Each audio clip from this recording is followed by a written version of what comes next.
Hello बच्चों, let's see this question.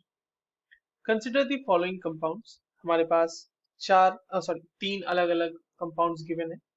पहला pyrrole है, दूसरा पायरिडीन है और तीसरा एनिलीन है।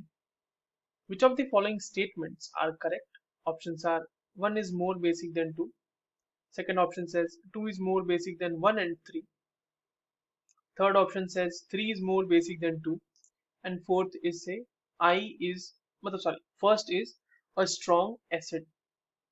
तो चलिए इस क्वेश्चन को सॉल्व करते हैं बच्चों। और सबसे पहले ये देखते हैं कि इस क्वेश्चन को सॉल्व करने के लिए हमारे पास कौन से की कॉन्सेप्ट का होना जरूरी है। देखिए, ये जो सवाल हमसे पूछा गया है बच्चों, ये बेसिकली बेसिक स्ट्रेंथ का सवाल है। Basic strength of nitrogen containing compounds, उनके बेसिक स्ट्रेंथ को हमें कंपेयर करना है। देखिए, जब नाइट्रोजन कंटेनिंग कंपाउंड्स के बेसिक स्ट्रेंथ को कंपेयर करने की बात आती है, तो जो बेसिक स्ट्रेंथ होता है बच्चों is directly proportional to availability of electron। मतलब इलेक्ट्रॉन अवेलेबल कितना है, क्योंकि इलेक्ट्रॉन तभी वो डोनेट कर पाएंगे प्रोटोनेशन के लिए, या फिर कोई भी लुईस एसिड आ जाता है उनके सामने जिसको इलेक्ट्रॉन चाहिए, तो वो कितने अच्छे से डोनेट कर पाएंगे। ये डिपेंड करेगा ना कि उनके पास इलेक्ट्रॉन अवेलेबल हैं कितने। या फिर आप इसको इस तरह से भी समझ सकते हैं, that is directly proportional two electron density. ठीक है, ये दोनों चीजें ध्यान में रखते हुए हम अपने क्वेश्चन को सॉल्व करते हैं। सबसे पहले हम सेकंड जो हमारे पास कंपाउंड है उसको चेक करते हैं, विच इज अ पायरिडीन। देखिए, पायरिडीन में जो नाइट्रोजन है उसके ऊपर जो लोन पेयर प्रेजेंट है वो रिंग के साथ रेजोनेंस में नहीं है। ठीक है, तो lone pair of nitrogen atom is not in resonance. क्यों रेजोनेंस में नहीं है? Because it is in hybrid orbital. Hybrid orbital में है, इन मॉलिक्यूलर प्लेन में ही। वहीं पर अगर इसे रेजोनेंस में होना होता तो उसके लिए इसे मॉलिक्यूलर प्लेन के परपेंडिकुलर होना होता, तब वो जाके रेजोनेंस कर पाता। पर क्योंकि ऐसा नहीं है तो रेजोनेंस नहीं होगा। अब एक चीज देखना कि यहाँ पे तीनों के तीनों जो कंपाउंड दिए हुए हैं उन सब में नाइट्रोजन का हाइब्रिडाइजेशन sp2 है। तो जो हाइब्रिडाइजेशन का फैक्टर होता है वो यहाँ पे कोई रोल प्ले नहीं करेगा। सिंपल हम देख रहे हैं। तो दूसरा एग्जांपल हमने, तो दूसरा कंपाउंड जो है पायरिडीन, वो तो हमने देखा कि उसमें लोन पेयर अवेलेबल होगा अच्छा खासा, क्योंकि रेजोनेंस में इन्वॉल्व नहीं। क्योंकि बाकी के जो दो कंपाउंड आपके पास गिवन है उन दोनों में रेजोनेंस हो रहा है। अगर हम बात करें पायरोल की, तो देखिए पायरोल में बच्चों रेजोनेंस होता है। और पायरोल में रेजोनेंस का जो सीन ऐसा है कि जो लोन पेयर है ना नाइट्रोजन के ऊपर, उस लोन पेयर की वजह से पायरोल की रिंग में एरोमेटिसिटी आती है। मतलब वो उस रिंग के एरोमेटिक कैरेक्टर के होने का जिम्मेदार है वो। इसीलिए जो रेजोनेंस होता है वो बहुत ही ज्यादा इफेक्टिव रेजोनेंस होता है। आप देखें इस तरह से।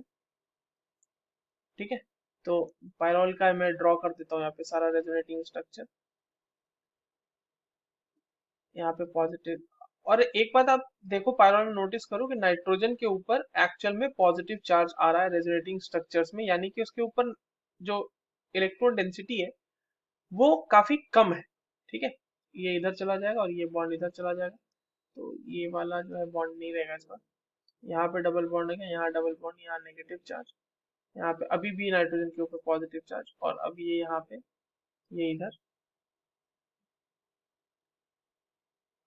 तो ये डबल बॉन्ड यहाँ, नेगेटिव चार्ज यहाँ, डबल बॉन्ड ऐसे।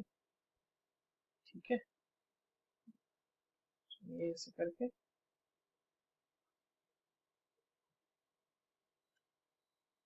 ये डबल बॉन्ड इधर, ये डबल बॉन्ड इधर, और ये तो हो गया पायरोल का सीन। दूसरा सीन है हमारे पास एनिलीन का, जो थर्ड कंपाउंड हमारे पास है, वहां पे भी रेजोनेंस होता है बेंजीन रिंग के साथ। बट आप एक बात समझे कि बेंजीन रिंग के साथ रेजोनेंस हो रहा है, यहाँ पर जो लोन पेयर है वो भी रिंग की तरफ आ तो रहे हैं, मगर क्या ये लोन पेयर बेंजीन रिंग के एरोमेटिसिटी के लिए रिस्पॉन्सिबल है क्या? नहीं। ये जो लोन पेयर है ये बेंजीन रिंग के एरोमेटिसिटी के लिए तो रिस्पॉन्सिबल नहीं है, because benzene ring in itself is very aromatic. तो इसीलिए जो अगर हम पायरॉल और एनिलीन के केस में अगर हमें कंपेयर करना हो रेजोनेंस की इफेक्टिवनेस या डीलोकलाइजेशन ऑफ लोन पेयर्स, तो हम बोलेंगे कि पायरॉल के केस में ज्यादा होगा, क्योंकि that loan pair is actually responsible for the aromaticity. और देखो मैंने यहाँ पे एनिलीन के जो रेजोनेटिंग स्ट्रक्चर है वो भी ड्रॉ कर लिए हैं ऑलमोस्ट। ये इस तरह से नेगेटिव चार्ज इधर की तरफ आएगा और ये इधर की तरफ टूट जाएगा। ठीक है, तो ये हमारा एनिलीन का भी रेजोनेटिंग स्ट्रक्चर सारा का सारा बन गया। और क्योंकि सारे के सारे रेजोनेटिंग स्ट्रक्चर चाहे आप पायरॉल पायरॉल का देखो चाहे एनिलीन का देखो, वहाँ नाइट्रोजन जो है उसमें डबल बॉन्ड कैरेक्टर आ गया है, and that is why it is sp2 hybridized in all the cases. But in case of pyrrole, lone pair is responsible for aromaticity of the ring। ठीक है, इसीलिए अब देखो जब वो प्रोटोनेट हो जाएगा मान लो, तो लोन पेयर हट गया। अब लोन पेयर किसी को डोनेट कर दिया अगर पायरोल ने, तो लोन पेयर तो हट गया ना। अब जैसे इसको आप लोन पेयर को डोनेट करके देख ही लो एक बार, यहाँ पे इस तरह से मान लो कि H प्लस ही था, H प्लस को ही लगा दो यहाँ पे, ये लोन पेयर इस पे डोनेट करवा दो। जैसे ही लोन पेयर डोनेट हो जाएगा बच्चों, वैसे ही ये रिंग अपनी एरोमेटिसिटी को लूज कर देगा। ठीक है, एरोमेटिसिटी लॉस हो गई है यहाँ पे इसकी। तो क्या पायरॉल रिंग अपनी एरोमेटिसिटी को लूज करना चाहेगा? नहीं, एरोमेटिसिटी तो स्टेबिलिटी प्रोवाइड करती है ना, तो उसको लूज क्यों करना चाहेगा?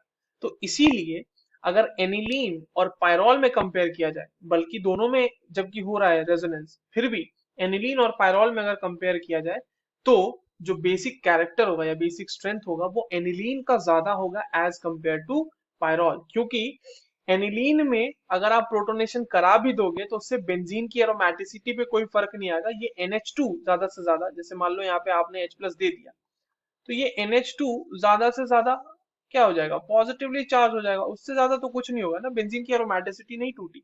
बट यहाँ पर पूरे का पूरा जो पायरॉल रिंग है उसका एरोमेटिक कैरेक्टर ही गायब हो जाएगा। तो अब देखिए कंपेयर कीजिए, पायरिडीन में लोन पेयर रेजोनेंस में है नहीं, बाकी दोनों में है, तो ऑब्वियस सी बात है इलेक्ट्रॉन की अवेलेबिलिटी ज्यादा कहाँ होगी, पायरिडीन के केस में तो 2 जो होगा सबसे ज्यादा बेसिक होगा।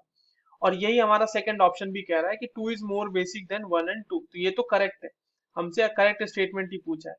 पहला स्टेटमेंट क्या मतलब, पहला ऑप्शन क्या कह रहा है कि 1 इज मोर बेसिक देन 2, हो ही नहीं सकता, हमने देखा 2 सबसे ज्यादा है।